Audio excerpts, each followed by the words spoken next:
Greg Brooks. Here. Debbie Davis. Here. Daniel Deal. Dewey Estimate. Here. Mark Evans.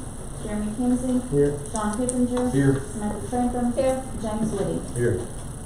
All right, first on our agenda tonight is going to be the Ocoee Gateway Information and Resolution.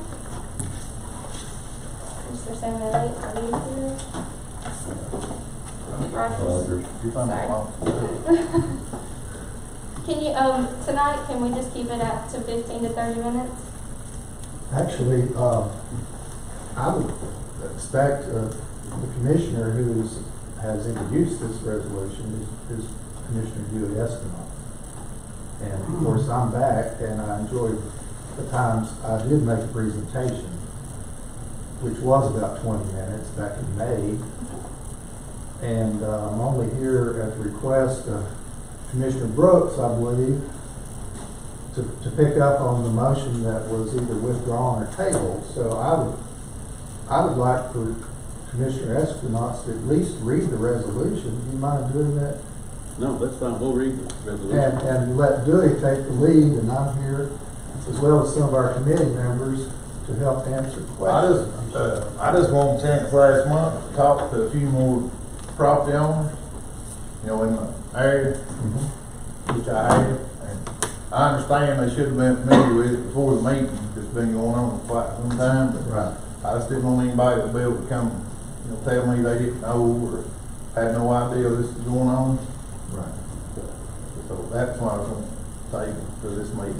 Yes, and we certainly understood that, because we would like to have unanimous full support of the county commission. I will first let Dewey read the resolution, and then I'll be glad to answer questions or maybe follow up on it a little bit. You have it, Dewey? Yes. Good. Let Dewey read the resolution, and I can explain and elaborate as needed or answer questions, and some of the committee members as well. Go ahead, Dewey. Resolution of the governing body of Polk County, Tennessee, in support of the Ocoee Gateway Community Initiative to plan and promote volunteer efforts to promote positive economic, cultural, and natural resource uses along a corridor between 411 and the Ocoee Dam No. 1, known as the Ocoee Gateway. Whereas the governing body of Polk County, Tennessee understands the important impact of its natural beauty, history, and resources to the economics of the county, the state, and surrounding areas which benefit from the county's natural resources and economy. Whereas the legislative body of Polk County is aware that the corridor between U.S. Highway 411 and Ocoee Dam No. 1 along U.S. Highway 64 and serves as an entry for tourists and recreators of the area's abundant nature and adventure-based tourism, historic features, study, and appreciation of the natural beauty of the area. Whereas the Commission understands this corridor is the west entrance of the Cherokee National Forest and a Forest Service federally designated Ocoee Scenic Byway, and includes a part of historically significant and state legislated designation of the Old Copper Road, also being a section of highway designated as Appalachian Corridor K by the Federal Highway Administration.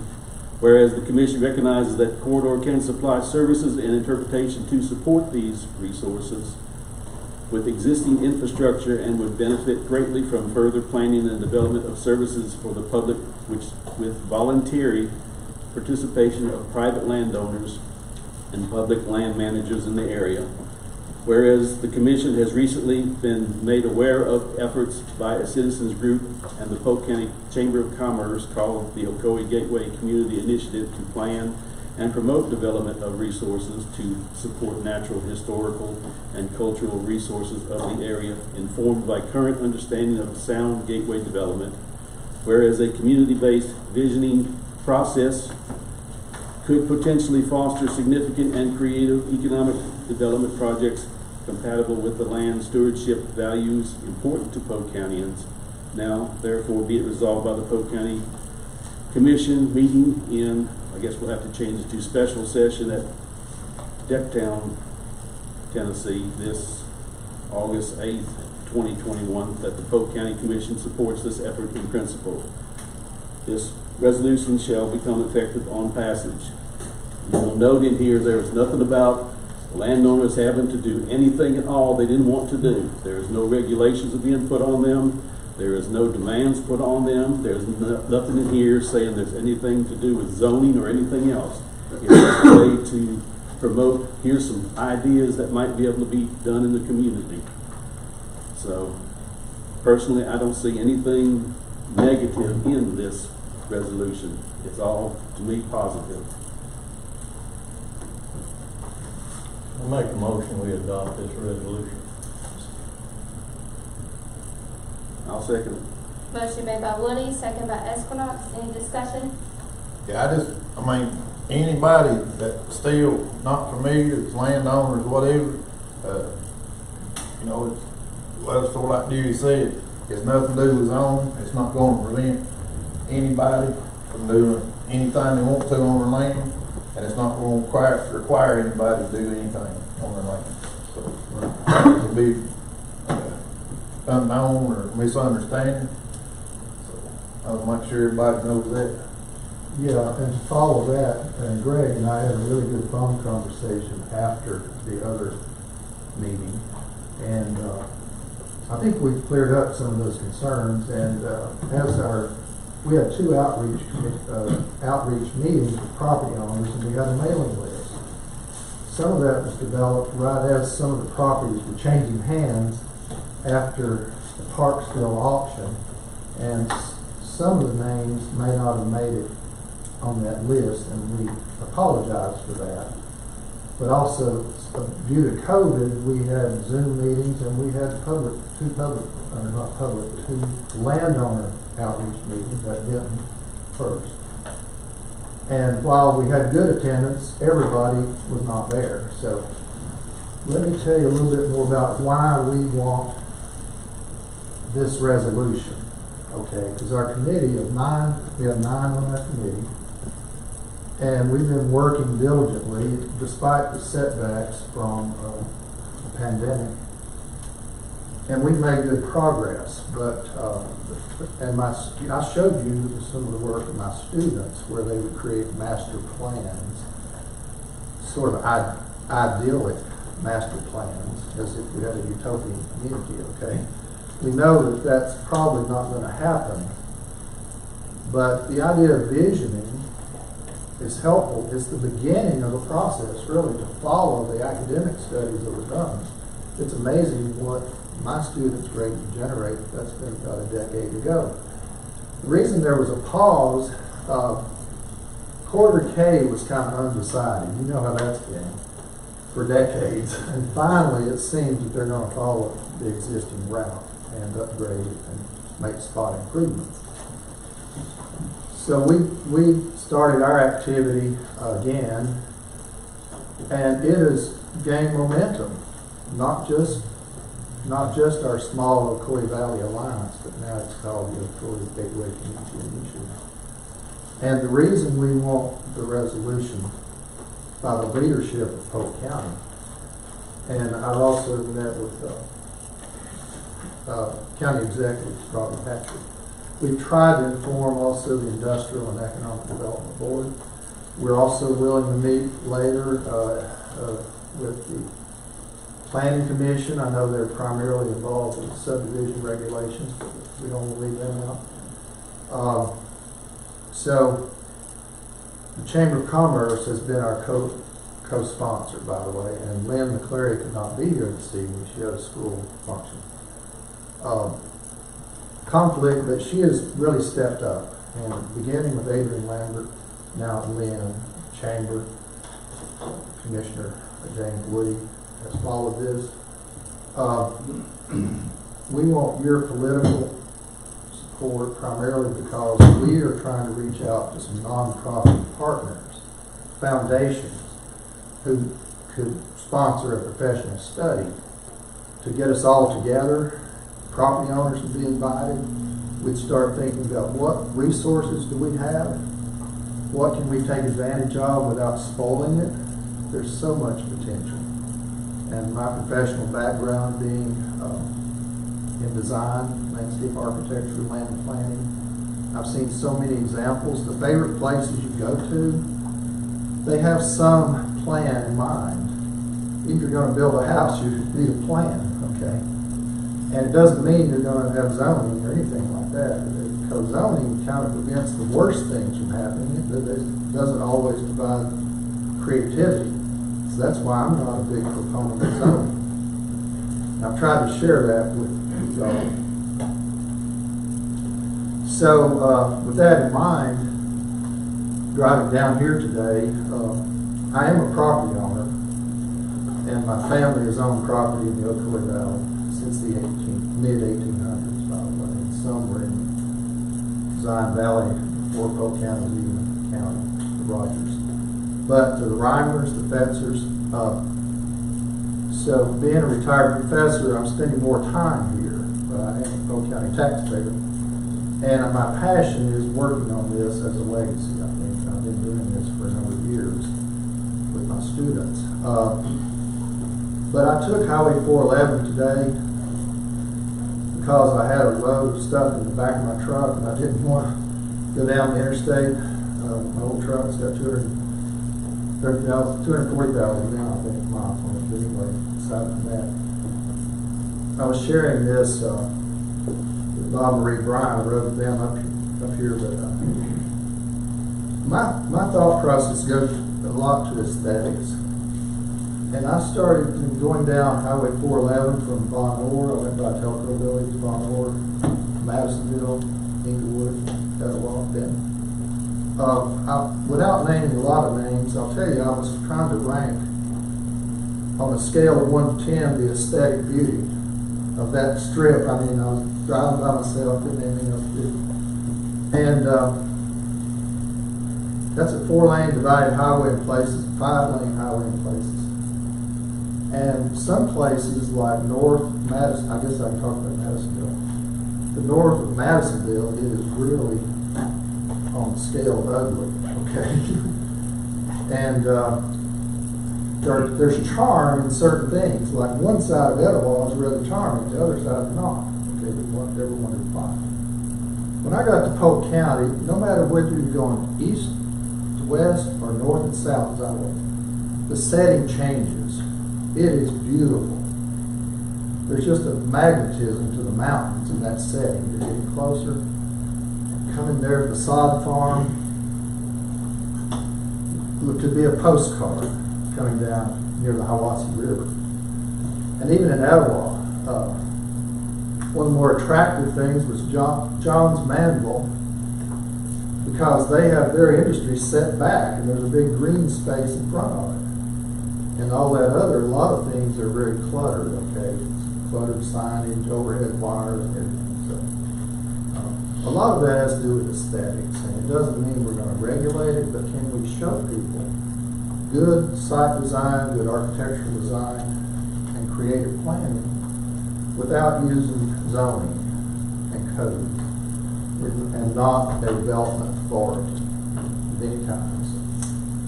It's an educational process, and we hope to get some professional studies and apply for a big grant with some nonprofit, and it's not, would not be asking the commission for any funding. We're only asking for your support right now because these other agencies like TDOT and so forth, they will, if we go to them as a committee, they will say, well, what does the county leadership think about this? And we've had that question. And there are a lot of potential partners, and we want to say, hey, they have passed a resolution. They understand what we're trying to do, and they would like not to spoil this sense of place, this beautiful area, and wake up, you know, another 50 years and see that it's quite a tiny little mess. So, also, the property values, the potential for taking larger tracts of land is much better before it gets divided into pieces. So, those are just scattered thoughts right now. I was really not prepared to make a presentation. Do y'all have any questions? And I appreciate Greg, Commissioner Brooks, leading things off. Does anyone else have any reservations about this or have any questions about what we're up to? One thing I'd like to chime in here a little bit on, and I'll make it real short and sweet. I think this is I mean, the resolution is great. I see no problems with what your vision is, what anybody that owns land that shares the same vision with you. I think it's great. And my only reservation of it is, it's nothing to do with the resolution, the way it's wrote up. I think it covers everything very nicely. My problem is because we are dealing with private land. We're private land owners is who we're talking about, that this, if it came into life one day, it's not county owned property. If it was, I'd be sitting up here hooping and hollering saying, yeah. Private owned land, it makes me very reserved on casting any vote that sounds like that I am trying to voice my opinion on what you do with your land. And I know I've lost sleep over this. I know that that's not really what this means. No, it's not. But with me, I just went through a little bit real quick, I'll tell you. There was a solar outfit that came into the Linsdale area and really pushing hard for us to put up solar panels. And it's going to be good money if it went through. Well, I've made it 51 years on my farm without looking at solar panels. So I wasn't interested. I just wasn't interested. And not that I couldn't have used the money, but I was not interested. Well, I had 4 or 5 more around, calling. Well, we need to get as many signed up as we can. We need to get as many signed up as we can because it will come into play, a whole lot better the more we got. I said, look, I understand. And you do what you want to do. That's your... But I can't go out and look at a solar panel. I have to see a cow. and so that's why where I'm at, and I'm not there because I want to hold anybody back from doing anything that they want to do. I just don't feel like it's my position. I don't own any land down there. I don't even live in that area. But still, if it added to Polk County, that's wonderful. But I just don't feel like it's my place to show this if every landowner in this area was on board and they came to us and said, listen, there's 15 landowners and 14 of us are here, or even 13, or even 12. I'd say, hey, that's good enough for me, that's a good enough majority. But I've had 3 calls on this that people were not hyped up to the ceiling about it. And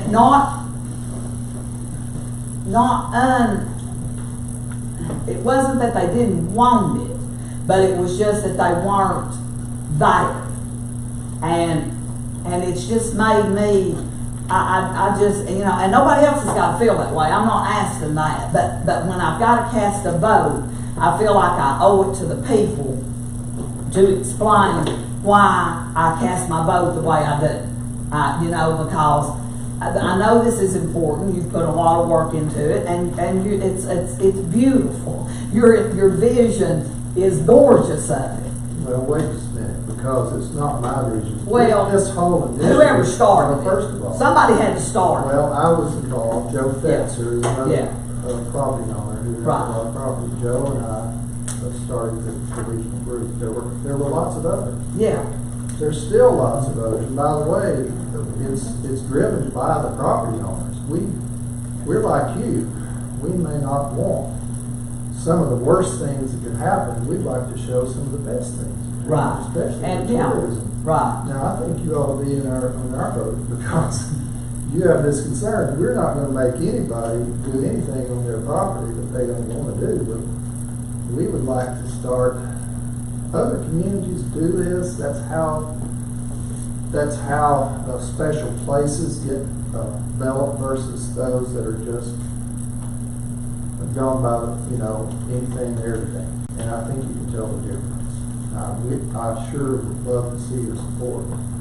Well, Because, yeah. by the way, those cows, I grew up there on a farm. It's a century farm, by the way. I want to hold on to that. Yeah. And I'm a rural, as a landscape architect, rural places are dear to me.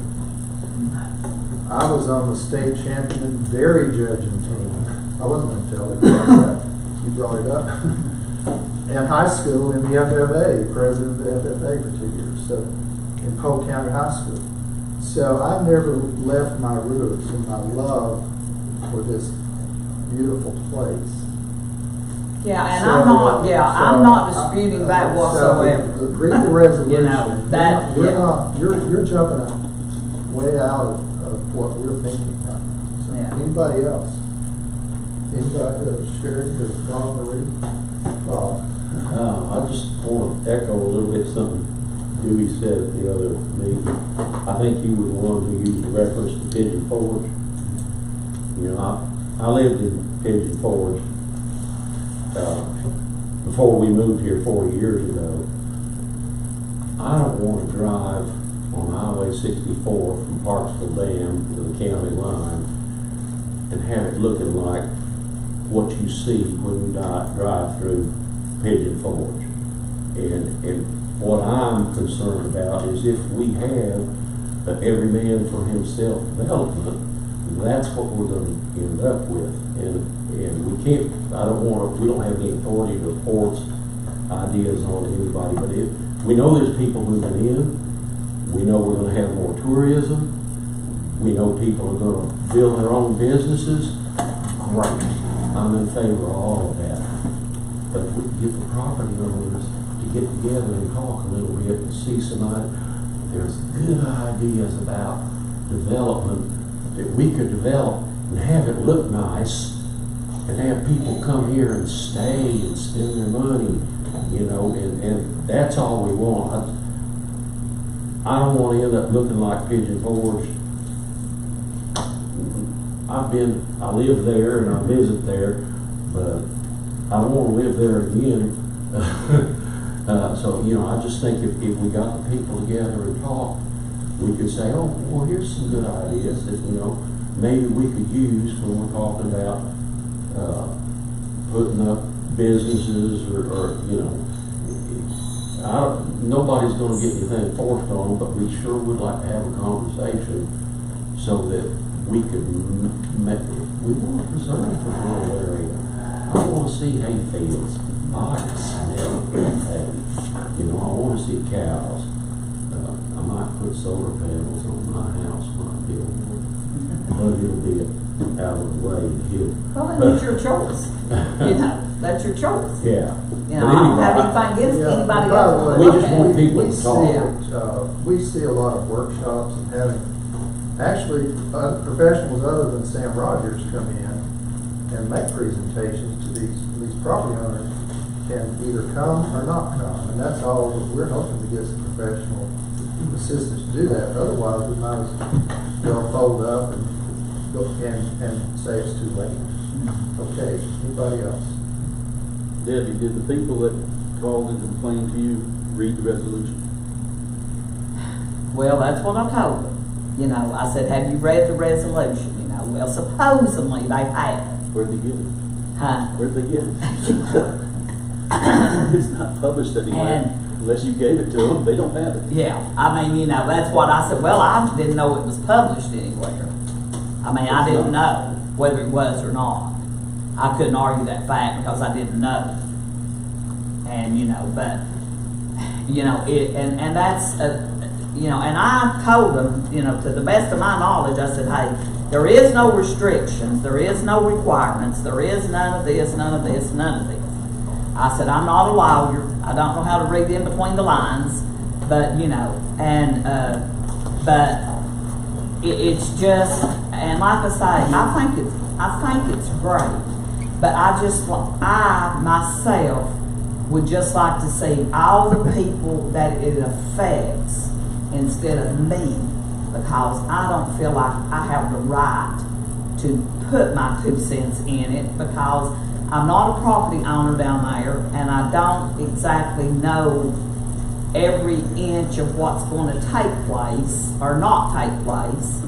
And I'm just not comfortable with me having a voice in this when I just don't understand all of it to the fullest. By the way, we did send a draft resolution to all the email addresses that we had from the people who came to our outreach meeting. I will say that. If it was some of those people, I would really enjoy reaching out to them and saying, Yeah. well, what else can we do? But Right.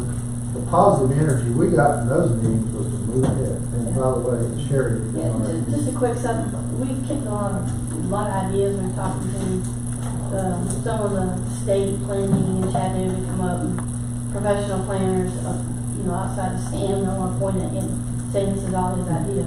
But just imagine if we talk about an Appalachian or a Coe museum where you tie TVA into it, where someone comes draw tourism on there. Well, that'd be an opportunity where we could go to all the landowners and say, hey, we're looking for 20 acres or something on the stretch.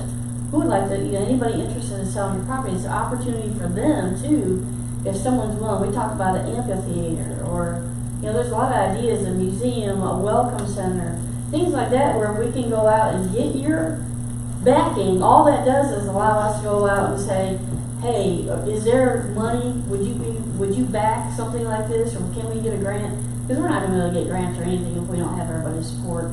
And I'm not saying across the board, but this is not digging dirt. This is not putting signs up. This is just what's out there for Polk County. What's out there? Can we get a grant that says, you know what, we'll give you $200,000 if you guys can find someone to match it and build a welcome center or a museum, something to help draw tourism, get people to stay. Then if someone wants to go take their own property and put a business on it, a hotel, whatever, that's up to them. They're going to make money off of whatever we can bring in that area without just having, 20 gas stations or something. But that's all it is. There's no dirt digging, there's nothing like that. It's just trying to get that next step where you can even go get grants, you can talk to people.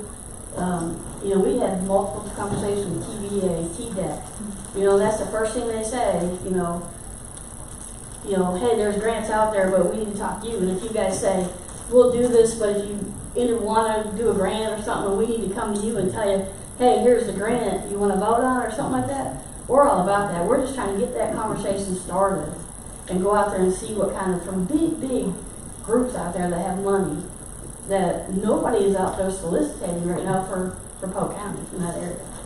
So that's all it is. All right, guys. Roll call, please. Greg Brooks, Yes. Debbie Davis, Pass. Dewey Estimate, Yes. Jeremy Kinsey, Pass. John Pippinger, Yes. Samantha Franklin, pass. James Woody. Yes. 1, 2, 3, 4, 4 yes, 3 pass. And pass. Okay. Next on our agenda is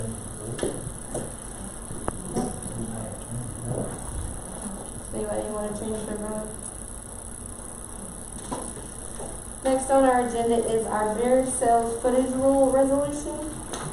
This was brought back to us after last month's meeting. Yeah, I felt last month I was gonna get one more stab. Pretty much the reasoning on that, I figured it was done. But then I started hearing bits and pieces about how this wasn't explained, or some apparently misunderstanding on parts of the resolution. I thought or had tried to explain it as best as possible and keep it short. But I was going to address a couple of the things. Let's see if have you got a copy of the resolution, Madam Chair? I do. I've got one here that's been revised on the dates. A couple things that come up. I'm sure y'all have all heard or should we? The county does not operate alongside ABC. The county operates parallel. The footage rule of ABC on areas outside the incorporated city limits in the county is 0. Now, they are restricted to LBDs, but liquor by the drink, that is liquor by the drink establishments outside incorporated city, and only incorporated city large enough by population to have a retail package is met. The 0 has been confirmed. I was asked about it again the other day.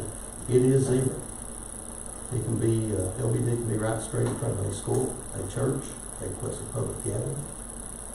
No footage requirements. There's a couple of examples already in effect now. We had one the other day that's somewhere around 940 foot, maybe it's 1,000, right at 1,000 foot that got their ABC license. They are now permitted to sell high yield beer and liquor and wine. The difference is the wholesale beer tax that comes off of low yield, low volume beer, alcohol less than 10% alcohol by weight, does not come in as wholesale beer tax to the county. A couple of questions. One was, why 900 foot? Well, one reason, if you take a 300-yard rangefinder and you happen to have line of distance, then you can hit that 900 foot measurement, which helps. Anytime you can see the distance, you don't have to use GPS, you can use rangefinder. You have the truest measurement that you can get, period. GPS and rangefinders are accepted in accordance measurements, so I've been told over and over. The third thing, does the Beer Board require footage measurements? State law mandates that a person making an application will fill out the required state application questions. Truthfully, some of those questions, if you have adopted the 2,000 foot rule or a lesser rule, is there a church, school, or place of public gathering within that distance? When they sign that, they are attesting on the application with a notice at the bottom that false information dealing with the 2,000 foot rule will end in revocation. Now, if they sign that and they're wrong, and the Beer Board doesn't catch it, then the Beer Board has two options. Come to the legislative body, ask for a reduction, or revoke the given permit. Does the law require the Beer Board to measure it? No. Does the Beer Board try to measure any time it thinks there might be an error on the application? Yes, it does. Why? To keep us out of the reduction where we have to come and ask the commission to reduce, or to have it go to court like it's went this time. There's different areas that have one within 2,000 foot. Several of them got their permit before the 2,000 foot rule was adopted. Several of them got theirs after the 2,000 foot rule was adopted, but prior to the church moving or being built within the 2,000 foot. There's a couple of challenges on Exhibit 3. I have a copy of that exhibit if anybody wants to see it. It pretty well says they're claiming the river, Wassee and Ocoee, as places of public gathering. We think we can defend that. There's other areas that have showed an interest in applying. We can't defend First Beach or Second Beach, where they come in and it's marked off for swimming, designated swimming. That is a place of public gathering. Things like that, we have to measure. We went ahead and shot a measurement comes up here just for fun. Brooks, what was that measurement? 1972 maybe? 1972 foot. Give or take. 1972 foot. So there's a no on that. We have a, why bring it back up now, still wait till next month or never? The filing, my understanding, is Monday the 16th. For the last Exhibit 3 that's filed with our attorney. Make sure that's right. Well, my logic on this is, like he said, we got the court dates coming up. If we proceed with the court dates, there'll be more legal fees, for sure. And this is a one-time chance to make sure that some level of protection is left in place for a church or school. Because a judge has done it in several cases in the state of Tennessee when this same stuff came up, and bus bar or other places slipped through the cracks. Then the judge not going to shut them down all the time. They're going to see that they have established business, and the judge is going to do away with the footage rule. It'll be zero. So this is a way to save legal fees and still leave some kind of distance rule in place for church and school. Because we're looking at possible, for sure, more legal fees, and possibly the outcome will be the judge drop the footage rule down to zero, which they haven't done before. So to me, this is the only logical way out, in my opinion. And the ABC law is no footage. Right. So it's never gonna stop someone from intruding. And that's because it was written on the ballot for referendum and it didn't have a footage rule. So That was a, Right I now. talked to a senator, that right there was a, unknown, unanticipated, uh-oh. I don't know how else to put it. but it is. It, however the state passed it, was in good faith.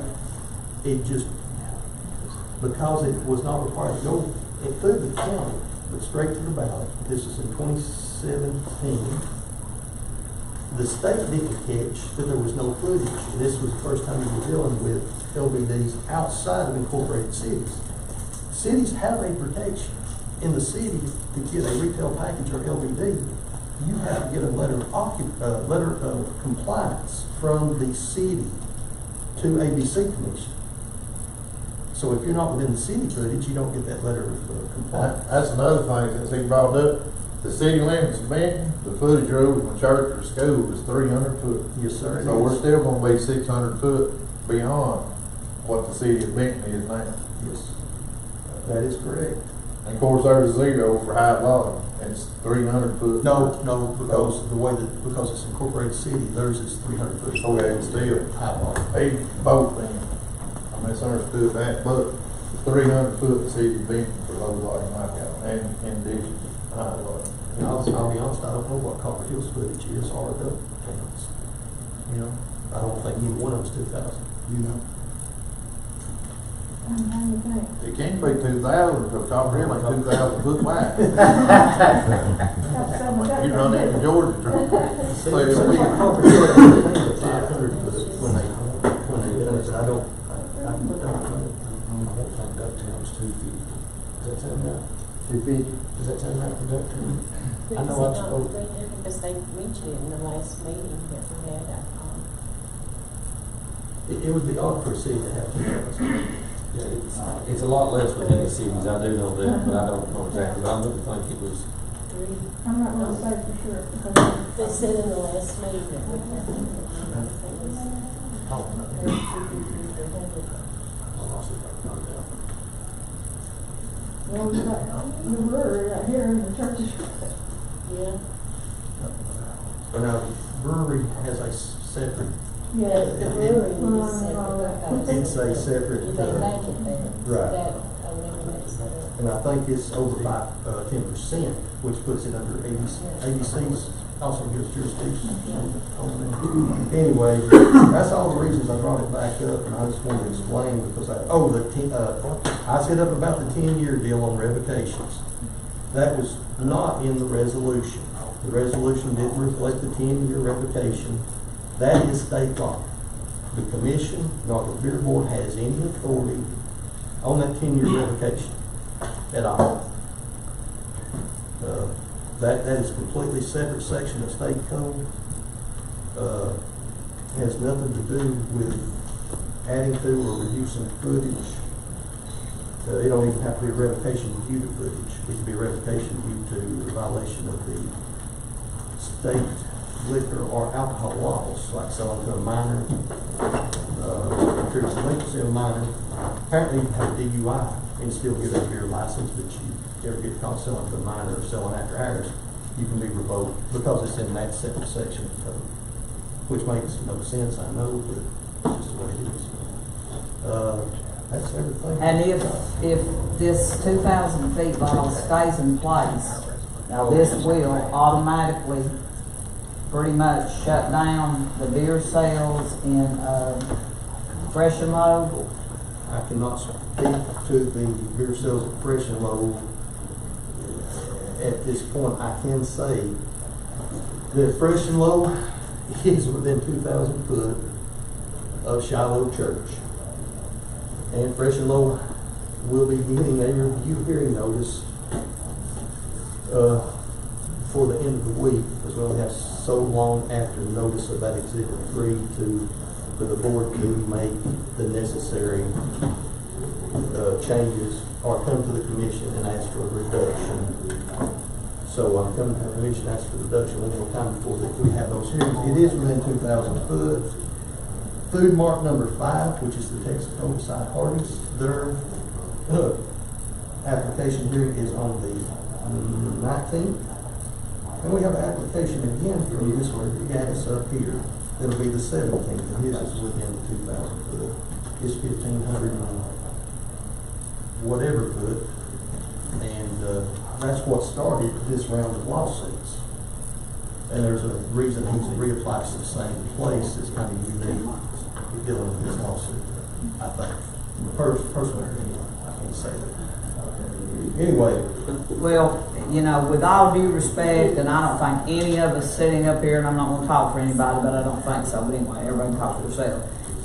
This is no disrespect towards a church, a school, a private gathering, anything. It's no disrespect. But when we, especially if we've got to pull these people's license, that word's going to travel, and it ain't going to travel in a good way. No, this is no disrespect, it's actually being proactive. Yeah. Doing preventive measures, because what's fixing to happen, if we don't cut this off the pass, it's gonna get dropped down to 0. Yeah. And it's already, basically it's already there. I mean, with ABC, it's just not a lot of difference there anyway. And then when they have 0, and then we're still trying to keep 900 feet, so you don't walk out the church parking lot into a package store or a beer joint or whatever, or kids at a ball park, or, you know, 900 feet is still a decent, 3 football fields. yeah, 3 football fields. It's really hard to look and see what somebody's doing 3 football fields away. Like I said, And I done a hearing test in a flat river bottom to see if I could hear what somebody was saying in a loud, obnoxious voice. If you had a drunk or yelling, I couldn't hear it. I couldn't make out, you know. And that was on flat ground. I can't have where do you go take a test like that? that's what I was asking. I'll be the next test. Just out of curiosity. I done it in the river bottom. Who was your test subject? And I stood at one end, Okay. and you don't know who the other test was. And, but anyway, and then I asked them if I could hear my loud mouth. So anyway, but that made me feel better. Honestly, when I did that, I really did feel better. But, you know, and that was flat. And that was with no traffic, and no hills, no curves, no nothing. Flat river bottom. So, you know, but anyway, but.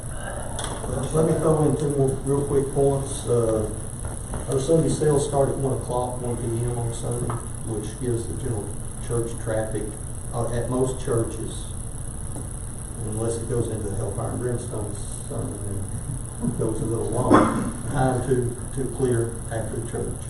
The second thing on Brooks is right. The court can reduce.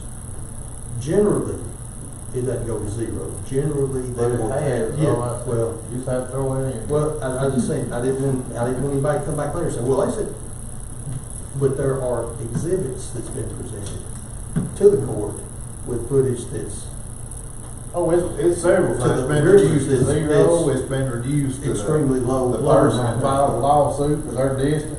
It's been reduced to 0. I mean, it's a multitude, depends on the judge. All I said was possibilities, I didn't Yeah. say it's a sure thing. And one more thing, when we left last meeting, I heard this and that was asked, this and that was asked, the 10 years, some comments was made. Are there any other questions from the commission on this? I don't know that I can answer it, but I can try. I don't have any questions, I got some comments. Okay. To me, if you're gonna change the law, there's gotta be something wrong with it, it's gotta be bad. And it was put in to be a buffer zone between the kids and the churches and the beer joints. Is that wrong? No, it's not the wrong thing to do. Okay. I'm not gonna give in because somebody's threatening me, or say they're gonna sue me, or saying, oh, but they bring in so much tax money to the county. I had one tell me that the bus bar they've already paid over $20,000 in county sales taxes. Bus bar's got an ABC license. If they've paid $20,000 in the county sales taxes, they've made over $750,000 in sales. That's a lot of liquor being We have sold. sold $160,000 in revenue to date for 2021. I expect to hit that $200,000 mark by the end of October. We're a seasonal establishment. I'm a Polk County landowner. I'm a District 1 citizen. I love Polk County, and this is my livelihood. And it's also the livelihood of 20 other employees, as well as a hotspot for tourism. 75% of our customers are not Polk County citizens. It is rafting guests. And we're the only place to sit outside, have a cold adult beverage, listen to live music, and get to know other people. And I can hear your live music. And I live over 2,000 feet away. Well, I apologize about that, but that's a noise ordinance, and we don't have one of those either. We don't serve past midnight, even though technically we could serve till 1 or 2 or whatever the time is. We're only open in the evenings, about 3 or 4 nights a week. I'm thankful for the time that I've had in Polk County. I want to be here. I've been here since '98. It's my home. It's where me and my husband put our roots. I need for you guys to consider the families that work there. And I appreciate all the energy y'all put into it. You put more energy into this than anything that I ever thought would have to go into it. And I'm thankful for that you didn't just throw us out in the middle of the highway under the bus, no pun intended. Why did you move it? Because where our original beer permit sat, there was the Tiki Bar at Adventure Zone Limited, just a little bitty place to have beers after your trip. When 64 widened, it took out our parking lot, so we had to change our driveway. And when we changed the driveway, our new parking lot landed right on top of where the Tiki Bar sat. So we just moved the beer establishment to the only empty building we had, which is the old Cripple Creek Outfitters, which we own that property as well. It was never a problem. We never in a million years thought that we were breaking any kind of rule. That was an empty building on our property.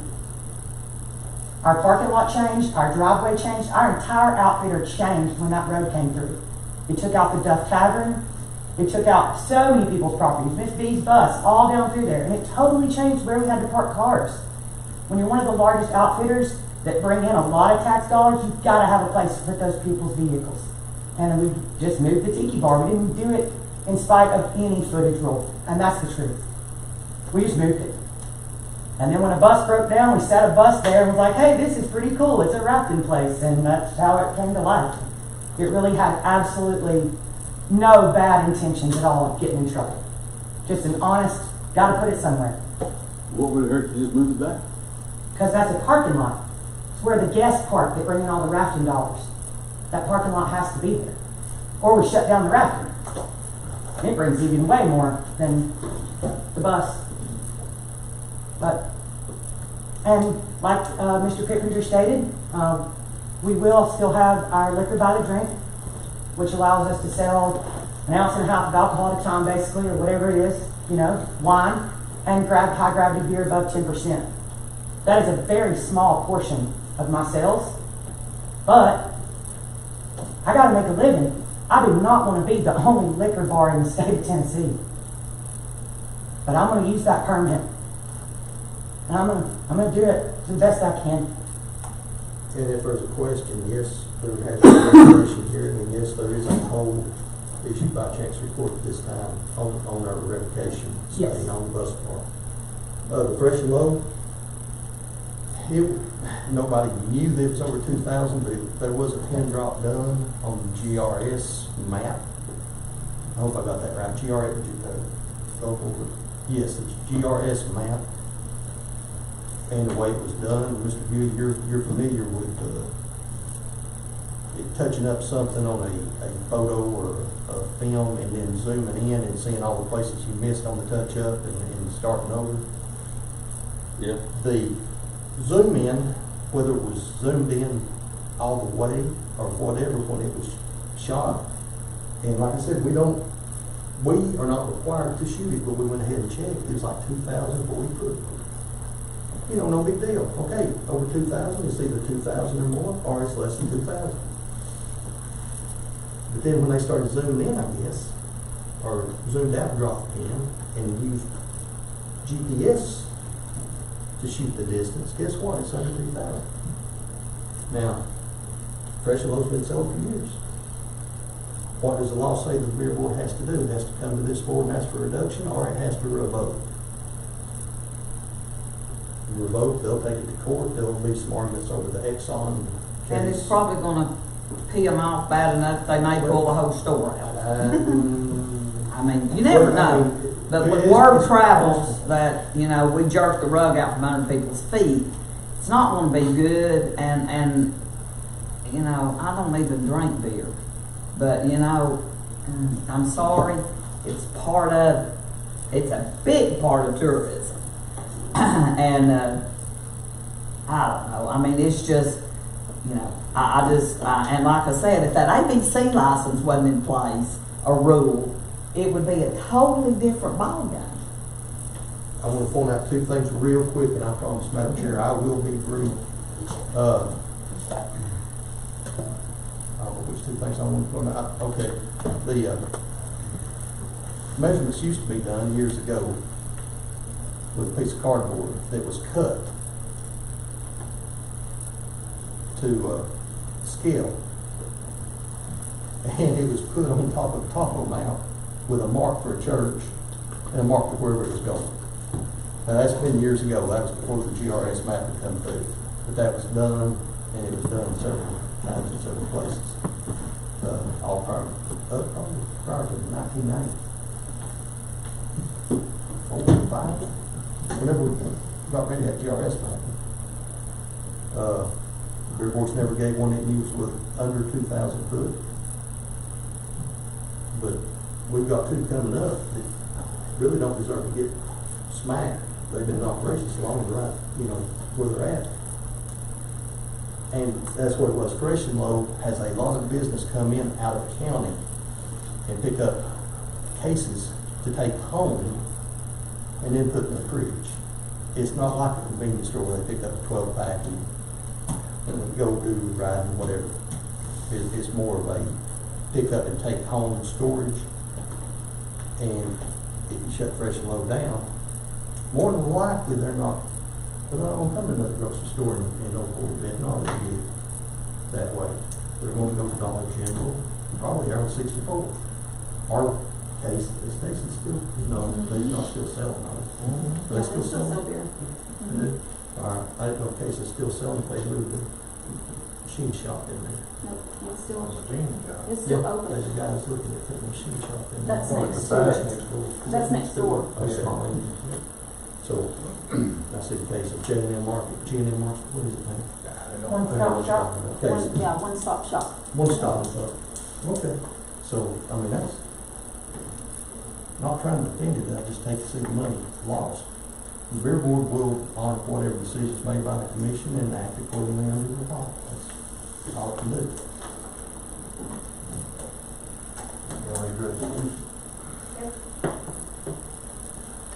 Resolution 8-2-21, resolution of the governing body of Polk County, Tennessee to change the 2,000 foot rule for the sale of beer under 10%. Whereas Tennessee anointed section 57-5-105 and other authorized county legislative bodies to enact a rule restricting the sale of beer within 2,000 feet of school, churches, and places of worship. Whereas it is understood by the state attorney general's opinion that the county may elect to reduce the distance not to exceed 2,000 foot rule. Now therefore be it resolved by the county legislative body of Polk County meeting in special called session at the Copper Basin Community Center in Duck County, Tennessee on the 12th day of August that Section 1, the previous 2,000 rule adopted by the Polk County is hereby dismissed and replaced a 900 foot rule regulation with such measurements set at close corner to the building to closest corner of the building in a straight line measurement. This rule provided that no permit for the sale of beer will be issued for any location within 900 foot of a school, church, or place of public gathering. Provided, however, this rule will not apply to places of business located in the terminal or main buildings at airport serviced by commercial airlines with regular scheduled flights or in accompanied cities within Polk County. Section 2, this resolution shall be effective upon its passage and approval of the public welfare requiring it.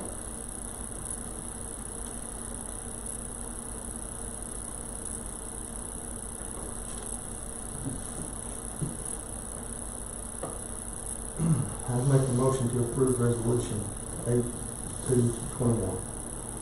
Second. Motion made by Pippinger, second by Davis. Any more discussion? Roll call. Ray Brooks. Yes. Debbie Davis. Yes. Daniel Deal, Dewey Estimons. No. Jeremy Kinsey. Yes. John Pippinger. Yes. Samantha Trantham. Pass. And James Whitty. Yes. 1, 2, 3, 4, 5 yes, 1 no, and 1 pass.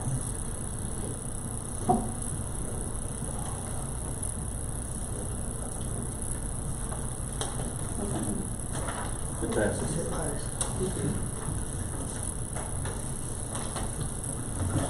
Next on our agenda is the bid acceptance for the Ocoee Fire Hall.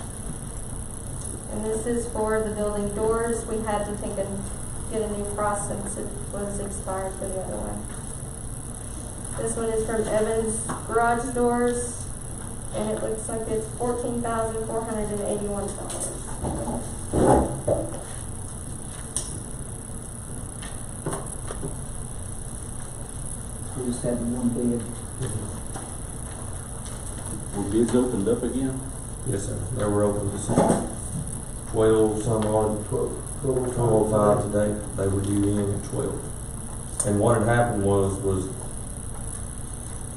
their high cost of building materials, Evans only done for a short time period. And of course, I know all y'all know our concrete got done a little quicker. Whenever I called them as far as trying to get things done, they said, Mr. Asher, this has already went up. And they said if we could still have the bid at the increase, we can't do that, so we have to have the bid redone now. So once this is done, there's also, if you see in there, a budget amendment to go ahead and move this $14,481, so we can get it going on, hopefully draw an hour to get him done at the Ocoee Fire Hall. Are we gonna run into a problem because the concrete is not finished? And it wasn't done properly?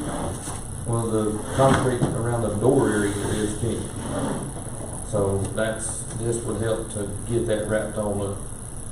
I was down there the other day and I did see where the one part of the concrete that's not done, the water lines are to be going in, and there is money held out that's not paid all that out in full. That's all. Like stuff off plumbing, and he's been paid for that section. Now, what was the other part you was talking about?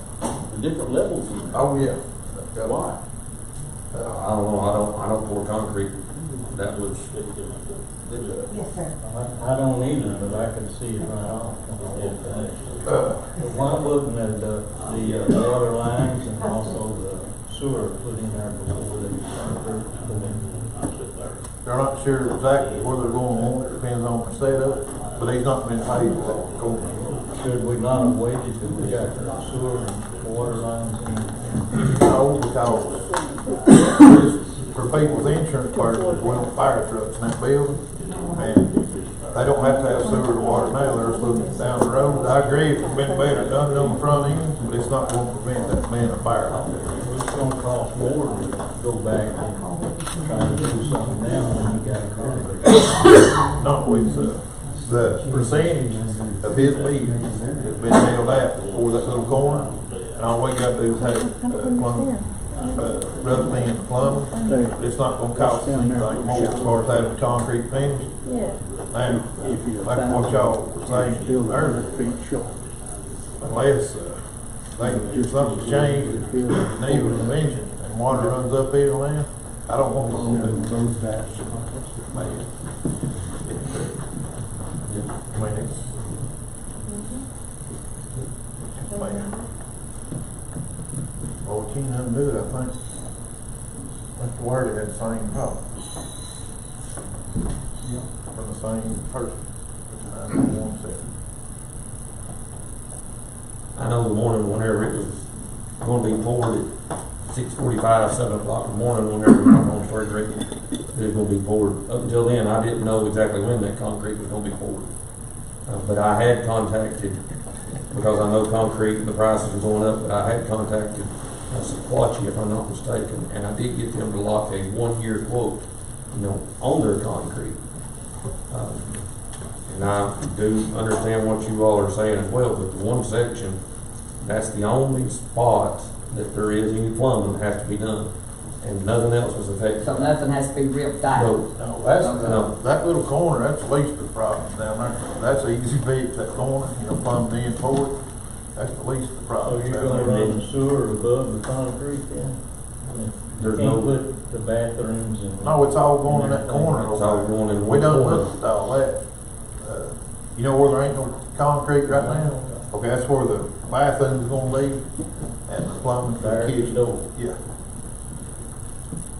Not right at the door, but toward the back side. Well, That's how they want There it. ain't but, what, 10 foot there? No, it's about 15, that's how they want it. We looked over it with them, and that was their design. So they probably just got a mold and a sink in there to have a And shower. see, it's going, the bathroom's going upstairs, but it'll be plumbed through the wall. They just Before, go putting anything upstairs. do what? They said they weren't gonna do anything upstairs. No, if they ever go on through with it and do a bathroom and stuff, which y'all know if they're going to. But if they do finish upstairs, that's where the bathroom's going. That's where the sleeping quarters will be. But yeah, it was all thought out and looked over with them, and the way it's left out, it's fine. But like I said, I think that's the least of the problem. I've got one question. Is the concrete at the area of the doors that we're talking about tonight, is it cured? Yes, it's It's ready. cured. It's ready to packed put and doors cured. up. Yeah. Okay. It will not have no effect on So putting it won't doors have up. effect on anything? And, and I have had different ones, I've probably had 5 or 6 people come by the office. The concrete that's over to the side, that concrete got hot and hard quicker than what the pourer guy was expecting. And he didn't like it, so he did tear that part out, set it over to the side, and he eked that cost for the other concrete to come in. Some have said and made recommendation about where that very front is. If it rains real hard, I think Greg won't say this, if it does rain hard, it does get a little wet. And different ones have talked about the possibility of digging it up, putting that concrete, having it busted up, just used as a compaction. So that's how come that the extra concrete over on the side.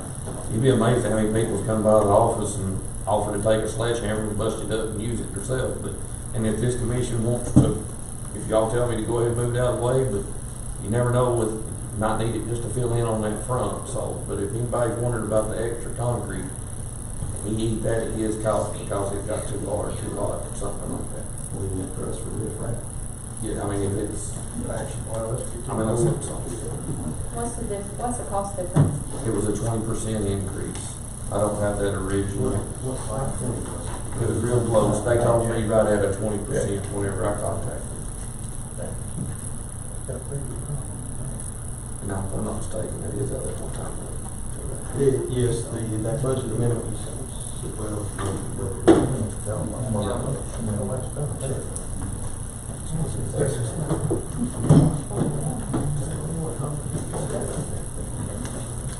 I make a motion to accept the Evans garage door new bid and awarded an amount, the new amount is $14,481. Second. Motion made by Brooks, second by Davis. Any discussion? Is this gonna come out of, is this pay for this gonna come out of the county? One time. Huh? The one time. That's There under, are- that's under budget amendment, this just accepted There's the bid. millions of dollars in grants with FEMA right now given to fire departments for rebuilding and reestablishing. And I have asked the fire department, will you send me that information? And the fire department has said that they've looked and looked and looked. That's a county building. That's not the fire department's building. So it wouldn't count. Correct. That was one of the reasons before. It was not the county's during the tornado. Before. It was after the tornado, before the county acquired the building. That's what's brought us to where we are right now. This is our building, not the road, not the firehouse building. That's right.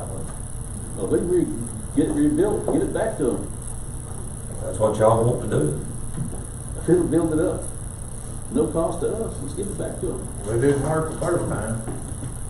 And y'all need that's been the whole push. I mean, it was their building when the tornado come through. They took their foundations, they built what's there now.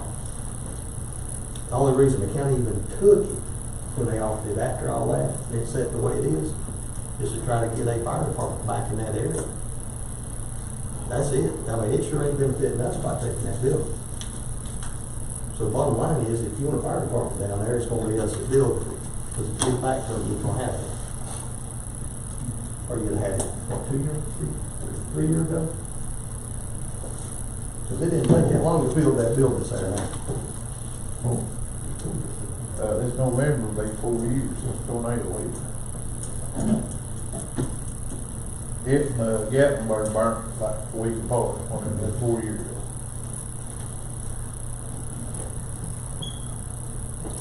Roll call. Wait a Greg minute, Brooks? wait a minute. What was you saying about where this money was coming from? Wherever you said the budget amendment. Fund balance, same as No. we did before we had to take the rebids. Right now. 2002. Right now is in the budget amendment you have in front of you, that's the undesignated unrestricted money from the state of Tennessee. You've got that option, or you can take it out of 139,000. Well, do we need to make that decision now? Not to do a budget amendment. You can't do a budget amendment until you pass the resolution or the motion. You gotta have a cost. Well, we got that money and we should be spending it on it because. Well, we can, but we gotta pass this I first. understand that, but I'm just saying that we should use it for that because that's all things we can use it on, one-time expenditures. We can't sit on it. Roll call. Craig Brooks, Yes. Debbie Davis, Yes. Judy Estimate, Yes. Jeremy Kinsey, Yes. John Kipinger, Yes. Samantha Trantham, yes, and James Whitty. Yes. Next, we have two budget amendments. Our first budget amendment is for $13,422.21. It comes out on 101-48990 of direct appropriation grant of $13,422.21 over into line 51800-335 of county building repairs of $13,422.21. Budget amendment number 2 comes out on line 101-48990, direct appropriation grant of $14,481 over into line 51800-335, county building repairs of $14,481. And on that budget amendment number 1, I told Patrice I would be the signer on that. I don't know if y'all got a copy where I signed it, but I am the requester from the budget chair on number 1. And the comments on our amendment number 1 is this covers this SRM concrete purchase of $7,169 and Thomas Sims of $6,253.21. Actually, let's put number 2 on the request. Your side of number 2. Yeah, this is one that did have a request for signature. I told her I'd do this request. Okay. These are out of one-time use money. Yes, at 101 48,990 is the appropriations. One-time use money. And you're holding out enough money to finish the concrete, It's done been held at. so it's not in this budget? Well, it may be in that, but it's been held out of his bid, you know, his price. Okay. He's not been paid in full. Not been paid in full. No.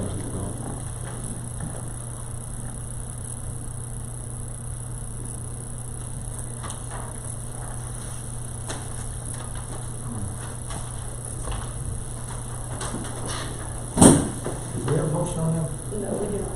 I would make a motion to approve budget amendments number 1 and 2. Second. Motion made by Pittenger, second by Brooks. Any discussion? Roll call. Greg Brooks. Yes. Debbie Davis. Yes. Dewey Estimov. Yes. Jeremy Kinsey. Yes. Sean Pittenger. Yes. Samantha Trent. Yes. And James Woody. Yes. Next on our amendment is our school bus lease agreement. Go ahead. Your turn. Well, we're gonna be purchasing 6 buses, the school's gonna be paying for them. Anytime that we do a long-term lease, we have to get that approved by the county commission.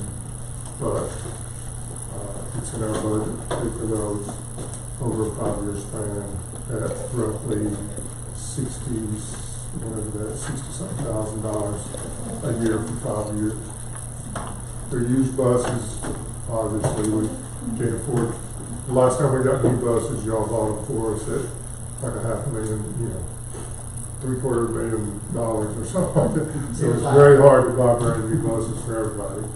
But we're buying them, we just have to have your approval and the paperwork that Catrice has to fill out for that, for your part of it, for our approval.